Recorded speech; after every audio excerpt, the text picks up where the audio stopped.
So that's why, and there is some important topic and issues there. So this can be easily discussed using 2 degrees of freedom system, and it is easy for you to understand also. Okay. Okay. So we'll start it. But I'll just want to remind you that I'm repeatedly saying again and again that if you do not understand anything, please ask me. Okay. Whether in class or beyond class, that's okay. And if I go fast, if you feel that I'm going fast, I mean some topic I've just quickly covered or some equation I'm writing without explaining, or you did not understood something, so then you please stop me there and just ask me, sir, can you repeat that thing, or can you please describe the same thing again? Okay, so then it will be kind of a reminder for me also that yeah, I am going first. Okay, so then I have to little bit slow down. Okay, and the same thing again, whatever I am giving you in PPT, you read it, as well as in addition to that, you go through some books also to understand in a much better manner. Okay. So what is the difference between a single degree of freedom system and a multi-degree of freedom system? Okay. So the major difference coming here is the shape of the vibration. Okay. So as you see, have already seen that in a single degree of freedom system, we talked about a natural frequency, right? Here also we talked about natural frequency, and it is understood or intuitive that if it is a 2 degrees of freedom system, it will have 2 natural frequencies. Okay, that we'll see how to find out that. Okay. But in addition to that, one of the important thing is called the shape of the vibration, which is also called the mode shape.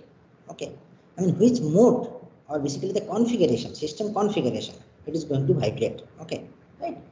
So for single degree of freedom system, there is nothing such, right? Because it is a single mass, it is just oscillating or doing the same motion repeatedly. But here, let's say for example, I can say, we'll discuss those things in much detail. I'm just giving an overview here. So let's say here I have 2 degrees of freedom system, one mass here and another mass here, right? Okay. It is a 2 degrees of freedom system. It requires 2 coordinate system to describe its motion, that is x1 t and x2 t. Okay. Let's say this is mass m1 and mass m2. So you see this mass, both of the mass can move in this direction or in this direction. So that is actually same. My configuration is same, pattern is same, either going to the one direction, both the masses. And another is that both the masses can be in the opposite direction, right? That can be possible. Okay. So here you see the 2 patterns of vibration or configuration can be possible. So those are actually the idea behind the mode shape coming into the picture. Okay. And in each mode shape associated with a particular frequency, which is called the natural frequency of the system. Okay. So for a 2 degrees of freedom system, there will be 2 natural frequencies and 2 mode shapes or the system configuration. And this, as we will see again, so mathematically as well as some problem solving, we will see that this mode shapes, right, or the configuration pose a very interesting properties. Okay, through which you can uncouple the system. Okay, so here you see, as we write the equation of motion of the system, we'll see shortly that the equation of motion is a coupled differential equation. That means you cannot solve it individually, right? I mean, for this mass separately, this mass separately, you cannot solve it, because the first equation, that is for the mass m1, will be affected by x2, and the second equation will be affected by x1. So they're coupled. Okay. In some special dynamical system, it might be uncoupled, but that is a different issue. In general, it will be coupled, so you have to solve it simultaneously. So you try to understand that if it is a 1000 degrees of freedom system, okay, so it is very difficult to solve a 1000 simultaneous differential equation, right? Quite difficult. So with that, we will use the properties of that mode shape, or which is also called the eigen vectors, okay, to uncouple the equation of motion. So just I am giving an overview. These things will repeat again and again as we start with this. Okay. So in this 2 degrees of freedom formulation, I will try to use as much less matrix notation as possible, but from the next, when you directly move to the multi-degree freedom system, then only it is matrix and vector notation. Okay.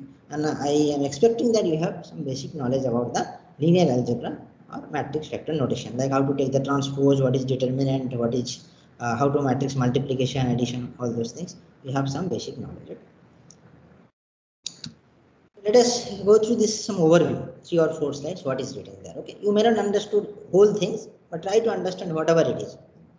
Okay, then further things it will be clarified as we go ahead. Okay, so as I already mentioned, 2 degrees of freedom system is merely special class of a case of a large class of multi-degree freedom system that require 2 independent coordinates. So it is as per the definition of a degrees of freedom. So here we will study elementary treatment of 2 degrees of freedom system as an introduction to more advanced study or systematic study. I will not say advanced, I will say a systematic study of discrete system with arbitrarily large number of degrees of freedom. That is n, in general n. So n can be 2, 3, 4, 1000, 10,000, 50,000, anything. Okay. So undammed single degree of freedom system we studied, right, already, is subject to a certain initial excitation we have seen. So the ensuing motion could be described as a natural vibration. We call it as a natural vibration, right? And the associated frequency called as a natural frequency, right? System undergoing undamped free vibration. That is the natural vibration. Okay. So here also the natural vibration is there. That is the undamped free vibration is there. But here there is associated shape or configuration of the system coming into the picture. Okay. That is what I am trying to focus on. Okay. So for multi-degree freedom system, the difference coming here is that so the natural vibration implies a certain displacement configuration or shape, okay, assumed by whole system during the motion. So that is very important. Okay. So it has finite number of natural configuration known as natural modes of vibration, and the number of natural mode depends upon the number of degrees of freedom. So for the 2 degrees of freedom system, there will be 2 natural modes, and associated to that 2 natural frequencies. Okay. N degree of freedom system, n natural modes and n natural frequencies. Okay. So depending upon the initial excitation, the system can vibrate in any one of these modes. Okay, that we will discuss later, how we can excite the system to vibrate in a particular mode. Okay. Okay, so as I already mentioned, so each mode corresponds to unique frequency. That is called the natural frequency of the system. Okay. So as many natural frequency as there are natural modes, which is equal to the number of degrees of freedom. Correct. So 2 degrees of freedom system, 2 natural modes and 2 associated natural frequency. Correct. That is what it is. Right? Okay. If you give an arbitrary excitation to the system, if you have subjected the system is subjected to some arbitrary excitation, the resulting free vibration will be superposition of the 2 normal modes of vibration for this 2 degrees of freedom system. It's a linear system, so contribution from the one natural mode and contribution from the another natural mode. So if it is a 10 degrees of freedom system, the contribution from the 10 such natural modes. Okay, right. Then, and if the system vibrates under external harmonic force, the resulting force vibration takes place at the frequency of the applied force. That is like for a single degree of freedom system. Mathematical formulation of an n degree of freedom system consists of n coupled ordinary differential equation. But it's like for a single degree of freedom system, it is just a single, that is obviously uncoupled single equation, right? A single ordinary differential equation. So here it will be n coupled ordinary differential equation. So motion of the one mass in general depends upon the other. Okay. Okay, so as I just told you, right, by using the very interesting properties or very powerful properties of this mode shape it has, so we can uncouple those equation of motion and solve each equation individually as a single degree of freedom system. Okay, like for a 2 degrees of freedom system, we will finally after uncoupling, we'll get a 2 uncoupled equation which resembles the equation of a single degree of freedom system, and we are all now aware of how to solve it for a single degree of freedom system, whether it is a damped, undamped, force, free, any kind of forces you can solve, right? So actually those, then what coordinate that you use, we call the principal or natural coordinate. So this will be more clear as we go ahead. Okay. Just I am giving an overview or what the things may come. Okay. So the differential equation of the natural coordinate possesses the same structure of the single degree of freedom system, just I mentioned, right, and can be solved independently for each other. Okay. Basically, coupled equation, we are making it uncoupled by using a powerful properties, okay, of the mode shapes, okay, or which is mathematical also, or the eigenvector. Okay, we'll see it. So before that, let us formulate what is the equation of motion for a simple 2 degrees of freedom system. Okay, so let us say this is a 2 degrees of freedom system. Okay, fine. So what we have to do? We'll use the Newton's approach. Okay, that is the sum of the forces for the mass 1, right? So mass 1, I will say m1. So sum of the forces in this is x direction, let's say. So x direction, I would say for mass 1 is equals to mass into acceleration in the x direction for mass 1. Okay, m1 into x1. Okay, that is what the same direction.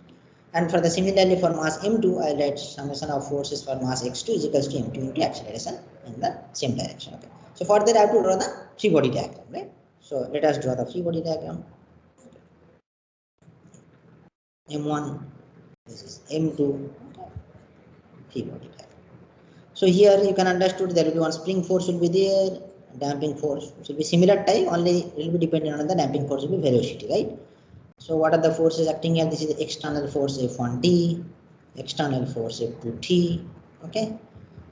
So here some spring is there. Depending upon your convenience, you can choose the direction. So I am just showing this arrow. I am not showing. You can do it.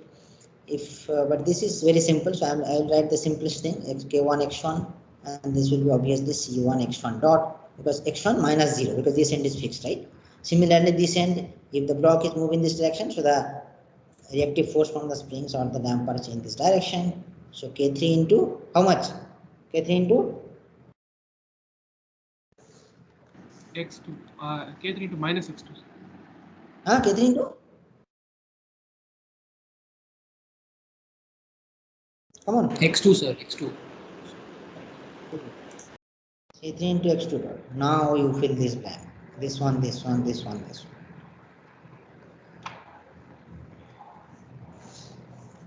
Then only I will write the equation. Just drawing the free body diagram, nothing else. You can use the energy approach that we will discuss later. Okay, the Lagrange equation of motion.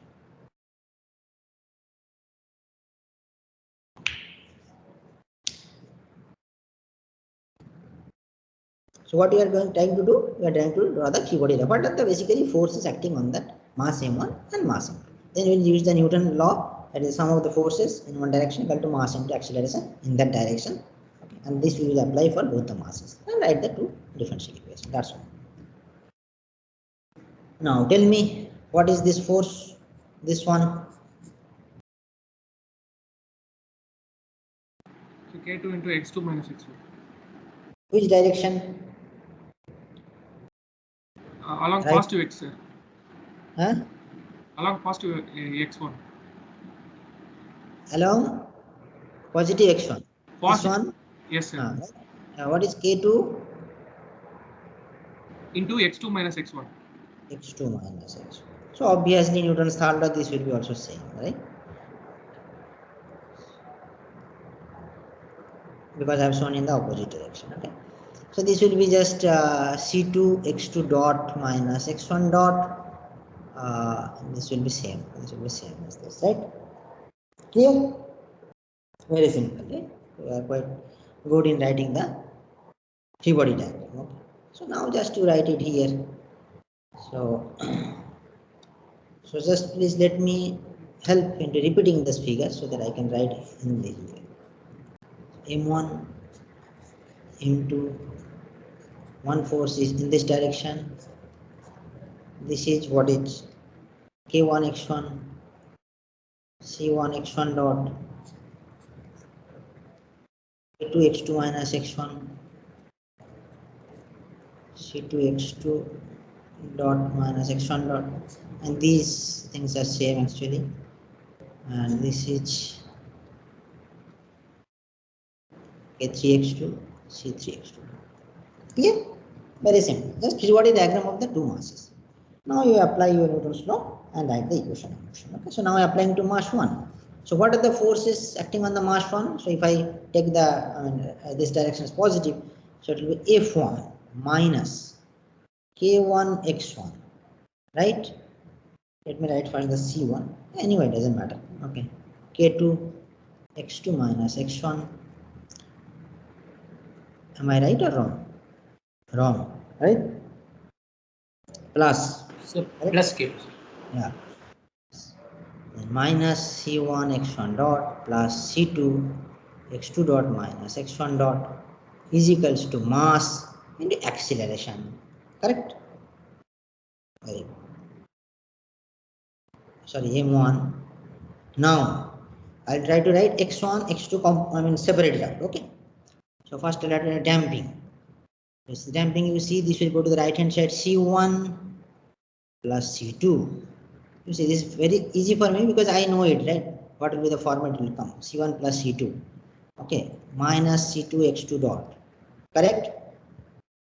Right? Plus K1 plus K2 x1 minus K2 x2 is equals to F1. Everybody with me?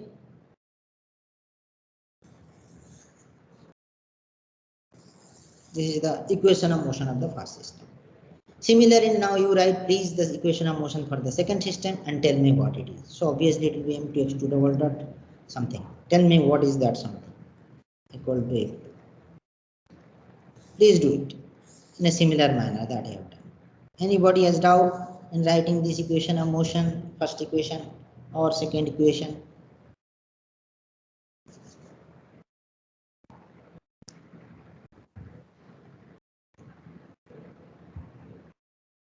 Please write the equation of motion for the second mass. Okay.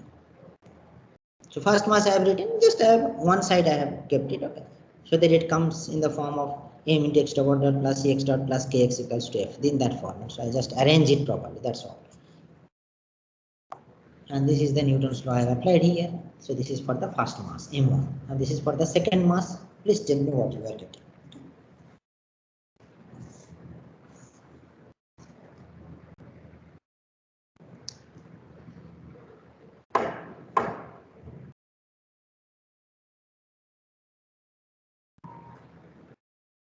Come on, it's very simple, right? Here it is F2 is acting here. Just forces all are given here, right? K3x2, C3x2 dot, and these are also given. So just write it and take it on the one side.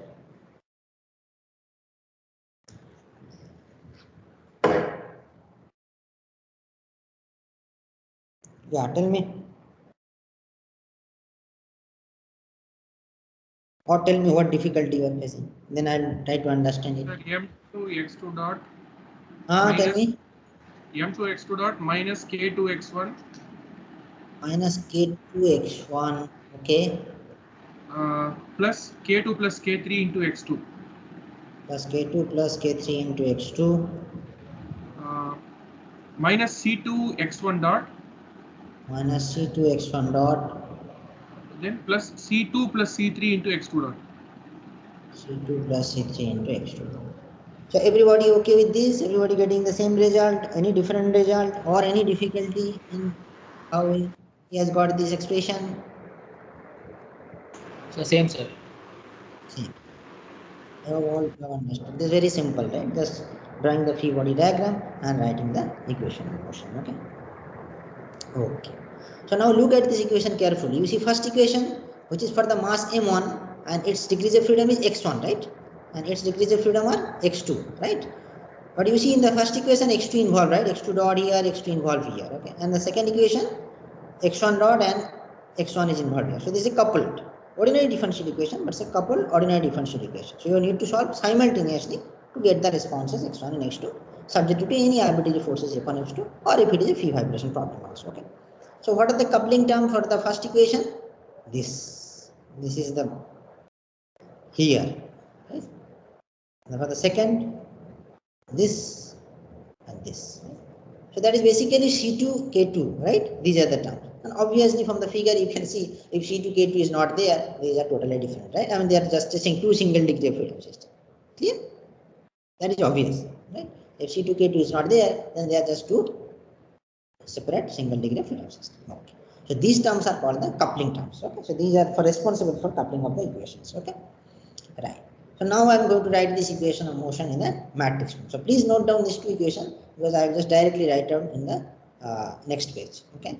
Let me see it. C1, C2, C2, C3. Can get rid of this. Fine. Okay. Write it now in a matrix form. Okay. M1 0 0 into x1 double dot x2 double dot plus C1 plus C2 minus C2 minus C2 C2 plus C3 plus K1 plus K2 minus K2 minus K2 K2 plus K3.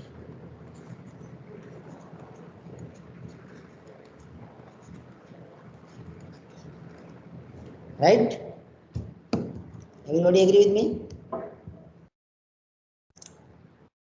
Okay, so I can write in a compact form m into x double dot plus c into x dot plus k into x is equals to f. What is the dimension of m? 2 by 2. What is the dimension of this? 2 cross 1. 2 by 2. 2 cross 1. 2 by 2, 2 cross 1, 2 cross 1. Correct? Now, what is M called? M is called the mass matrix of the system. This is called the damping matrix of the system. Okay. This is called the stiffness matrix of the system. This is called the, which is F is nothing but F1, F2, right? In a column matrix. This is called the force vector. External force vector, I should say external force vector. This X is called the, X include X1, X2. It's called the displacement vector. X dot is called the velocity vector. X double dot, acceleration vector. Okay. Dimension with how I write in the matrix form. Clear to everyone? Okay. So now you see, so if I write the equation in this form, right? So this implies a equation of motion of a multi-degrees of freedom system, right? Multi-degree of freedom system, and if I say that it has n degrees of freedom, so then size of the M will be n cross n, okay?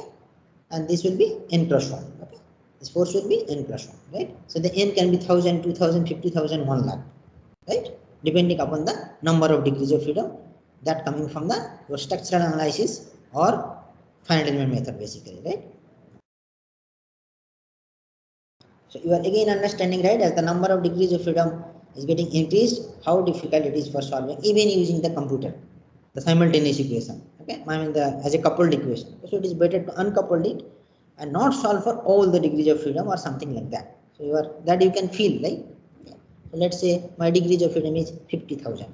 So by solving an equation of like this, of matrix say 50,000 by 50,000, even it's difficult for computer also, and there will be a chance for error, and it will be computationally inefficient also, right? Is it clear till now? Okay. Now tell me, from the observation, what you are seeing from this matrices, mass matrix, what property can you see from this matrices, mass, stiffness, and the damping matrices? Symmetry, sir. Symmetry. Yes. So you will see in general structural engineering problem, you will find in most of the cases this will be symmetric. Some special cases like beam rotating or some special cases it can be unsymmetric, and that needs some special technique to solve it, but we are not going into that. Okay. So in most of the cases, you just think about that these are symmetric. Okay. And obviously, you first study the undamped vibration, so then damping will now come into the picture. Okay. And also during finding out the responses, the damping is definitely important, but we'll concentrate on a study without damping, and we'll see later how to incorporate the damping separately. Okay. And that is the case actually, because in structure we do not usually consider the C1, C2, C2, C3 like those things, right? So we treat for a multi-degree freedom system the damping matrix in a separate manner. How to construct the damping matrix, or using the damping ratio for each mode, mode that we are going to treat separately. Okay, that coming to the later. So we'll basically consider the undamped problem, okay, free vibration and then forced vibration problem, and we will treat separately how to consider the damping or how to include the effect of the damping. Okay. Okay. As someone told that this is symmetry. Okay. So now can you tell me, I hope you have learned. So this, let us consider the stiffness matrix. So why the stiffness matrix is symmetric? Any idea? What is the reason? You have learned most probably. Quite sure.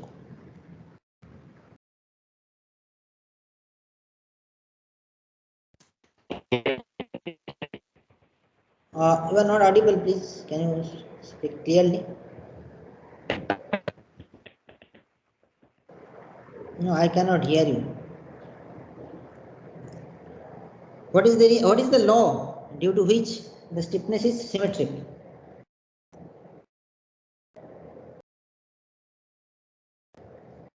That is basically Kij is equal to Kji, right?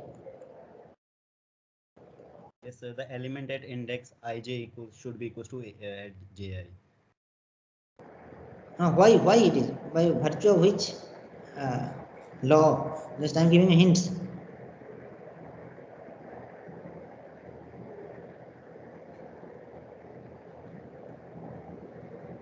Have you learned Maxwell reciprocal theorem? sir. Yeah, that it is by virtue of Maxwell reciprocal theorem. You might have learned the flexibility coefficient, right? Something called flexibility coefficient F in the form of A they have written. So that you can revisit it. So due to that, I think something like that you have understood. Right now I could not remember exactly, but you have maybe learned for a simply supported beam. So that displacement you here due to unit load applied here is the same as the if a unit load apply here, the displacement will be here, right? Something like that, right? Yes, sir. Yeah, Maxwell-Bettis reciprocal theorem. Okay, so unit load if you apply, so that is the way actually we find out the Kij. What is the Kij meaning? The force at node I due to unit deformation and load J. Okay, right. Force at node or degrees of freedom I due to unit deformation at J. So that is the way actually formulate the. This is the classical method of obtaining the stiffness coefficient. These are called stiffness coefficient. Like a stiffness matrix, what you have obtained? K1 plus K2 something minus K2 then minus K2. K2 plus K3, right? Something like that you have obtained. Okay. So these are called stiffness coefficient. This K1, K2, these are called stiffness coefficient. Okay. And this is your stiffness matrix. So the stiffness coefficient matrix, stiffness coefficient in a stiffness matrix are obtained by using the classical approach like applying a unit displacement in a one degrees of freedom and seeing what is the force required to produce that unit deformation in the other node. Okay. But you will learn these are not actually subject to talk about. These are part of the matrix structural analysis. Okay, you might learn in the later on. I don't know in the fourth year or what matrix structure. Actually, these courses, the structural dynamics courses should be in the fourth year. Okay, and you should learn first the structural analysis, the matrix structural analysis, how to format the stiffness matrix. Okay, and mass matrix is also in a similar manner. A little different. I'll discuss those things in a briefly using some energy concept that will be easy to understand. Okay, and then there is called the finite element method, which is the modern method for discretizing a structure. Discretizing means structure is a continuous system, right? So you have to discretize it to get a finite degrees of freedom. Okay, so those are beyond the scope of the subject. Okay. Anyway, so now we'll consider on the phi vibration of the undamped 2 degrees of freedom system. Basic thing. So phi vibration means there will be no external forces. So F1, F2, and undamped means C1, C2, C3, no damped. So the main system is line will look like this. Okay, correct. So there are two equations of motion. So what are those two equations of motion now? Now this is this. Okay, equation. So the C all no C is there. On the right hand side it is 0. So it is again two simultaneous homogeneous differential equation of the second order. Homogeneous right hand side 0, right? So basically our aim is to find out the natural frequency and the shape or the configuration of the system. And as I mentioned, 2 degrees of freedom system, two mode shapes or two shape of vibration associated with two natural frequency. Okay, and how to obtain that? Okay, and from there how to get the responses due to initial condition that we are going to discuss. Okay, so for the sake of simplicity, I am calling this K1 plus K2 as K11. This is minus K2 I am calling as K12. Since it is symmetric, so K12 I can call it as K12 and K22. You understood it? Just for simplicity. Your K matrix is what? K1 plus K2 minus K2 minus K2 and K2 plus K3, right? So it is symmetric matrix. I am saying that this is the first row, first column, right? K11. So I am calling it K11. I am calling this first row, second column, K12. This is second row, first column. So it has to be K21, but since it's symmetric, so I am calling it as a K12, right? And this is K22, second row, second column. Just for simplicity, nothing else. You can use very much this one. And I'm just using this for the sake of simplicity in the following derivations. Okay? Right. Now you see. So this is a homogeneous equation. You see, from here I could directly write the equation of motion mx double dot x dot plus kx in matrix notation equals to 0, right? Correct? I could write, and I could easily assume that the solution Cx is equals to C sine omega t form, something like that we have done for the single degree of freedom system. But I try to give you the some basic understanding. Okay, what kind of solution we are seeking. Okay, and what is synchronous motion basically that we are going to talk about. Okay, what is synchronous motion? That is usually not discussed by people. Okay, and just directly skip it and directly go to the eigenvalue problem to get the mode shapes and frequency. Okay, so I hope till now it is clear, right? There is nothing. We have just solved the equation of motion.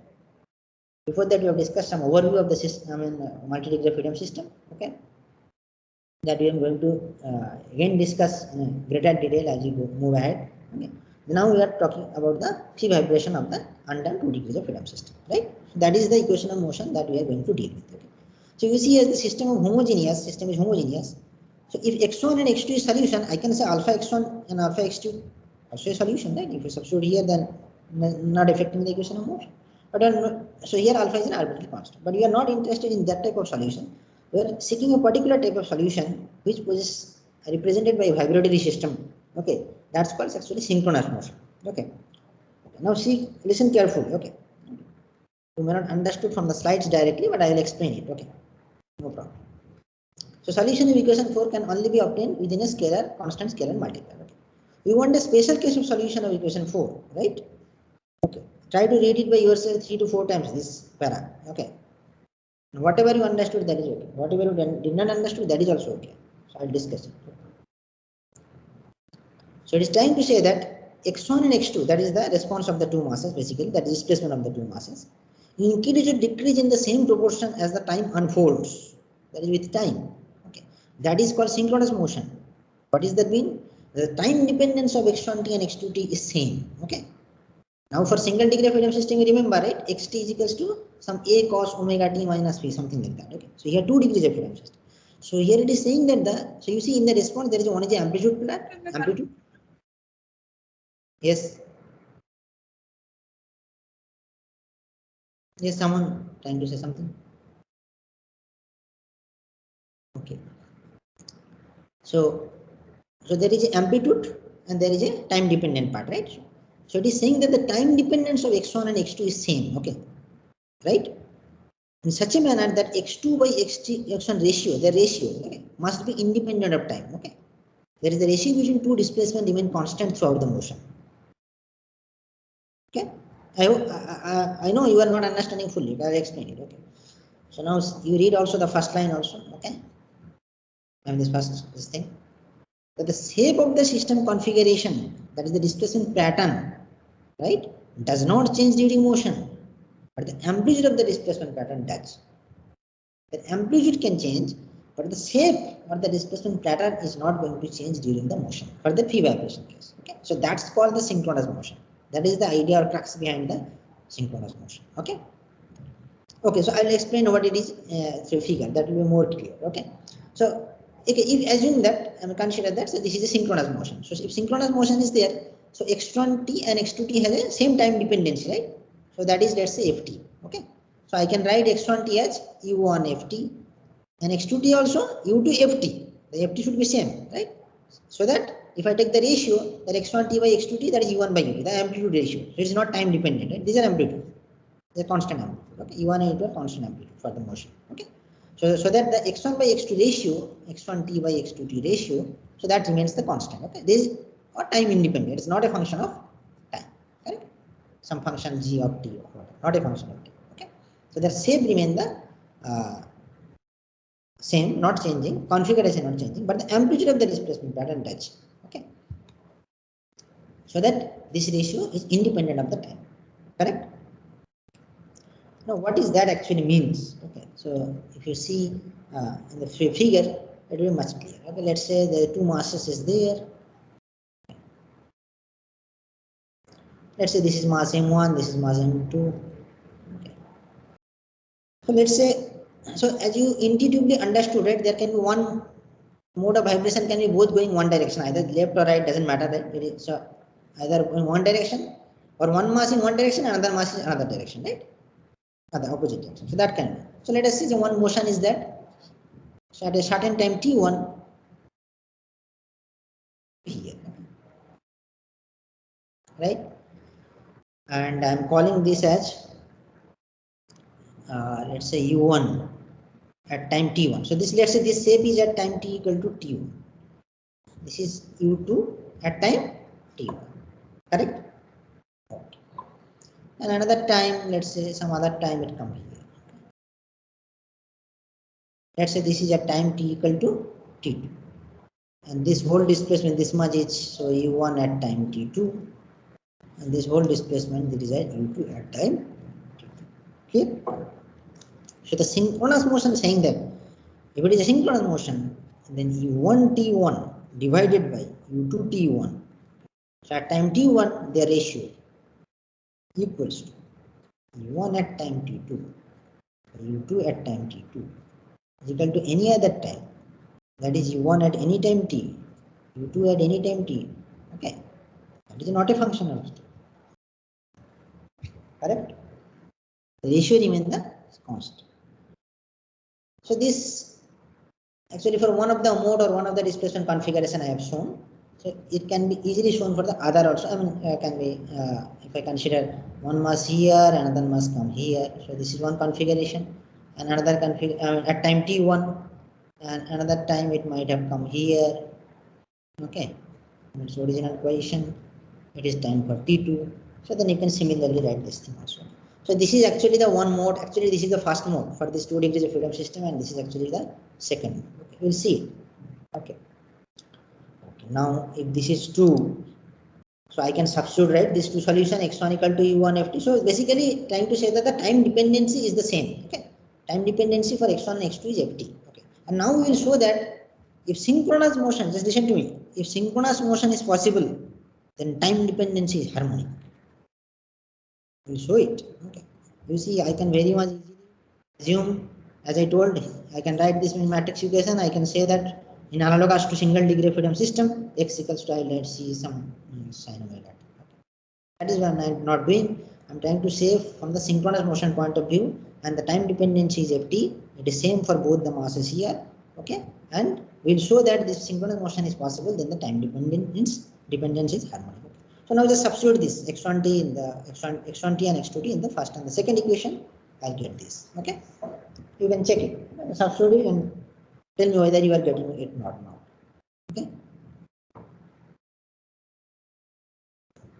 In that equation means I am talking about this in this equation, because we are treating undamped free vibration of the 2 degrees of freedom system. So in this equation we are substituting our solution, that is x1 is equals to u1 ft and x2 is equals to u2 ft.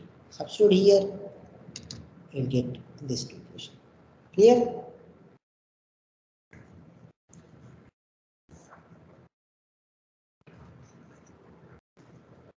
Are you getting those two equations or not? Yes, sir. Yes. Very good. Okay. Now if this is the case, so I am writing here. Okay, or just a minute. Difficult to remember.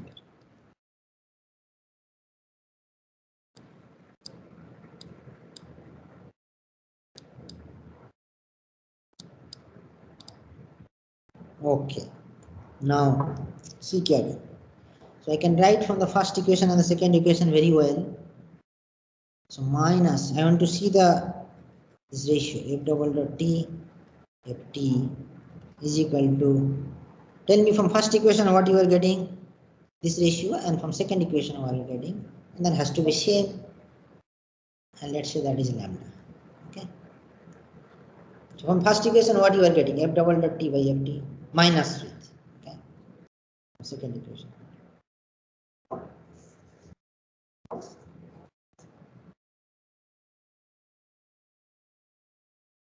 So K11 U1 plus K12 U2 by M1 U1.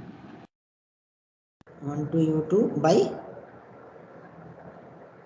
M1 U1. Second, K12 U1 plus K22 U2 by M2 U2. K22 U2 by M2 U2, right? Yes, sir, U2. Now this quantity is real, imaginary, or what?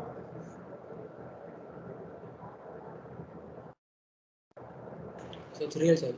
Yeah, this is the system parameters and these are responses over here. So that means equals to lambda is real, and let's say lambda is equals to omega square. Okay, so this is a real quantity. Okay, fine. So now you see, so from by equating now I'll get three equations. So this equals to this element, this equals to this, and this equals to this. Correct? So first one will give me f double dot t plus omega square ft is equals to 0. Correct? This is just a simple single degree of freedom system equation, undamped, right? We have already done it. f is there x double dot and m x double dot plus k xt is equals to 0, right? And if I divide k by m, then you will get, try to remember this equation, mx double dot single degree freedom system, kx is equals to 0 or x double dot plus omega square x equals to 0, right? Omega equals to root over of k by m, like a single degree freedom system, right?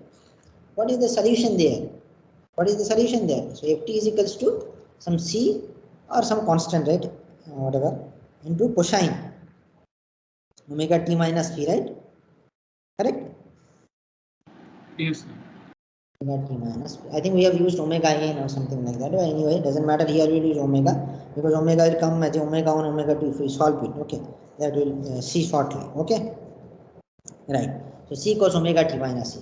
Okay, so please see it carefully. So that this is what ft. Ft is the time dependent part of the solution, right? Go back to the previous slide. Ft is the x1t is equal to u1 into ft, x2t is equals to u2 into ft. So this is the time dependency of the both the masses. Okay, so remember that if the synchronous motion is possible, then the time dependency is harmonic. Clear? The synchronous motion is possible and the time dependence is harmonic. Okay, so that means both the masses are vibrating with the same frequency and same phase angle. This is just constant. Okay, same frequency and same phase angle, right? Okay. Now what to do? So C is arbitrary constant that I mentioned already. Let me go to the slides. What is there after that? This we have done. It is in detail. It is written here, so you can see it. So yeah, that is the main important thing. So solution of 14 is a harmonic with frequency omega and represent the only acceptable solution of equation 8. What is equation 8 here? What is 8? What is 8?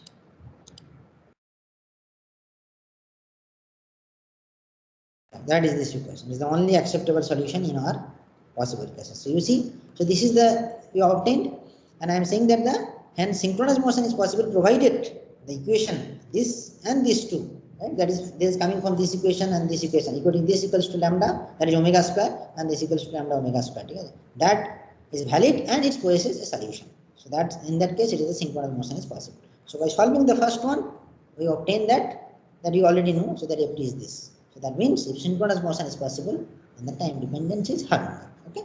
C is arbitrary constant, omega is the frequency of harmonic motion, phi is the phase angle, and all three quantities are same for both the coordinates x1 and x2.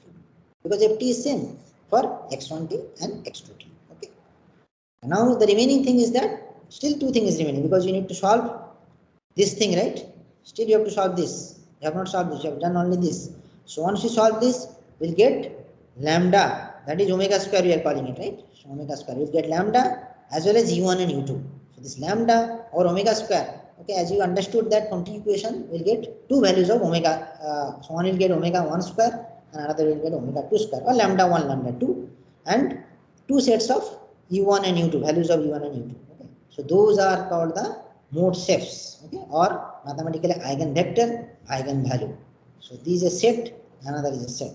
Okay. Here you will get some u1, u2. Here you will get some u1, u2. So this is the called the one mode, and this is the another mode. Okay, which is associated with this eigenvalue, that is lambda 1 or omega 1 square, and u1, u2 value 1, I will say, and omega 2 square associated with omega 1, 2. Okay, right? So this is, remember that this is not natural frequency, this is eigenvalue, right? Square root of the eigenvalue will give you the natural frequency, that is omega 1 and omega 2. Correct?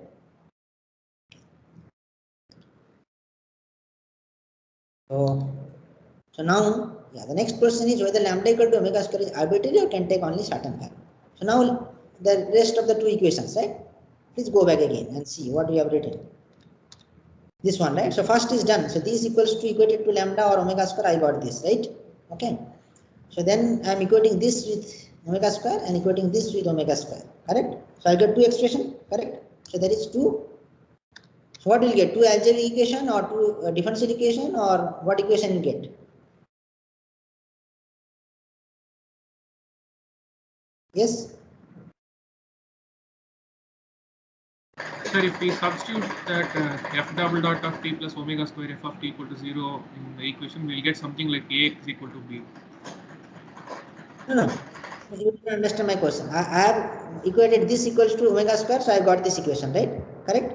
And I solved it to get this ft is equals to c cos omega t minus phi. This is just same like a single degree of freedom equation. So I know the solution, so I have written it. So I got the time dependence. Now I will equate this equals to omega square. I'll get one equation. I'll get this equal to omega square, right? Because all are equals. You see, this equals to this equals to this equals to lambda equals to omega square, right? So I'll get two equations, right? Simultaneous equation. So this simultaneous equation will be differential equation or algebraic equation? Sir, algebraic, sir. Algebraic equation, because there is nothing differentiation here involved here and here, right? Simple. As simple as that. Okay. No difference. Here differentiation is involved. So this is a second order differential equation. So I'll get two simultaneous algebraic equation, right? Coupled, obviously. Okay. So these two simultaneous homogeneous algebraic equation in the unknown u1 and u2. Yes, the unknown is u1 and u2, and omega square is the playing the role of a parameter. As you put the omega square value here, depending on that, u1 and u2 will change. Okay. Okay. Yes. So now you just read carefully that the problem, so that usually asked in the interviews or viva voce like that, the problem of determining the values of what is eigenvalue problem in dynamics. Okay, that is the. Okay. So the problem of determining the values of parameter omega square, for which equation 15 admits non-trivial solution, is called the characteristic value problem or eigenvalue problem. What is non-trivial solution? Okay, just a minute. Insert. Should I write in the matrix form? Let's write in the matrix form. Ax is equals to 0, right? Linear differential equation simultaneous. Okay. So this can be any size dimension. Okay. Here it is 2 cross 2 and it is the 2 cross 1 actually. Right? Okay. So one solution is the null solution, right? Here it is the 0 solution. So x can be 0. So one solution is 0, right? That is obviously always going to satisfy the equation, right? So that's called the trivial solution. Okay. Another solution, then it can mean it could be non-zero, right? Another solution is that is called the non-trivial solution. Okay. So from linear algebra, basic understanding of the linear algebra, this is very basic. You can see it that if for non-trivial solution of this, okay, because why we are not interested in the trivial solution? If x equals to 0, you see, then we are not going to solve it, right? There is a response is 0. So that we are not interested. Here x is what? If you write in the matrix form, basically you will get, I'm writing here, k11 omega square m1, here it will be k12, here it will be k12, k22 minus omega square m2 into u1 u2 equals to 0 0, correct? Just in writing matrix form. So I am calling this as A, I'm calling this as, let's say, capital X, and this is a null vector. Okay. So one solution is u1 u2 0, right? That is always going to satisfy this equation. If u1 and u2 equal to 0, then what is going to happen? Your solution, there is nothing, right? Then x1 is 0, x2 is 0, because you have assumed that x1 equal to u1 ft and x2 equals to f2 and ft, right? So no matter what is ft, so if u1 and u2 equal to 0, then x1 x2 is 0. The system, I mean, this is a trivial solution, right? So that we are not interested. We are interested in the non-trivial solution, okay, which is going to satisfy this equation. So for non-trivial solution of this equation, from linear algebra, basic understanding of the linear algebra is saying that the determinant of A has to be 0. That is actually the eigenvalue problem or characteristic value problem. Okay. See, so from linear algebra, equation 15 position solution only if the determinant of coefficients u1 and u2 is 0.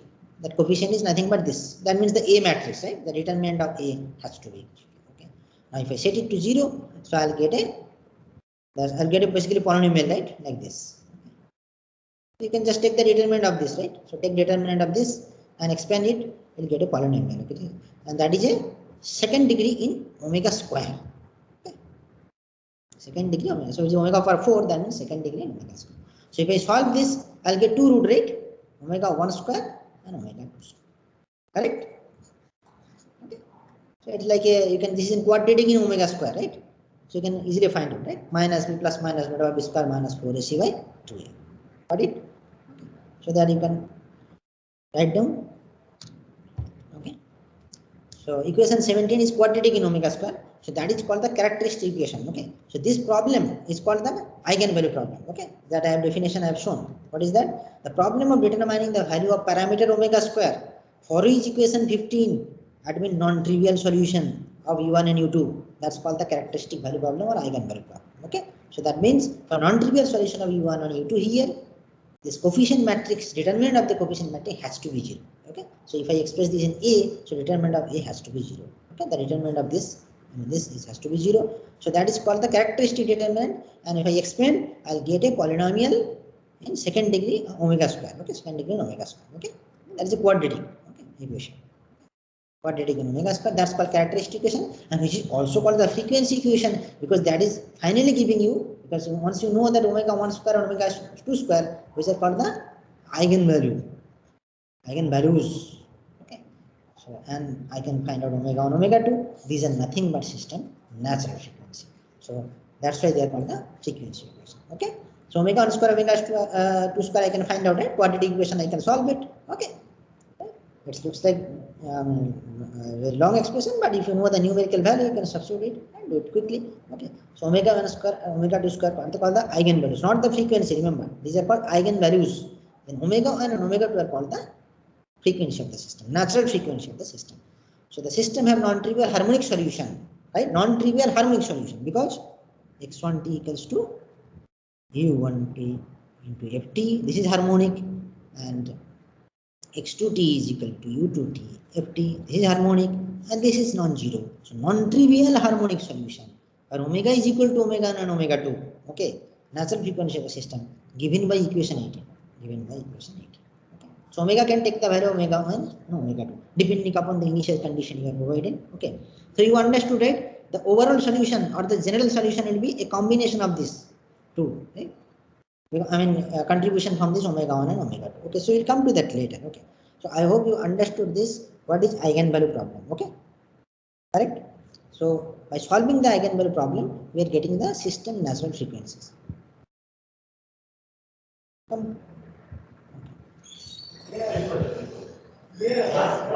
Yeah, the 1 minute. Okay.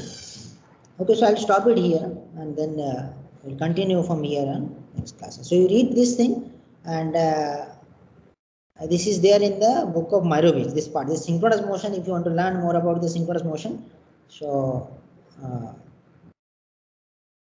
you will find out this synchronous motion and all those things in the book of Myrovich. Okay, chapter on 2 degrees of freedom system. Okay, and if you have doubt, then we can discuss in the next class. Fine.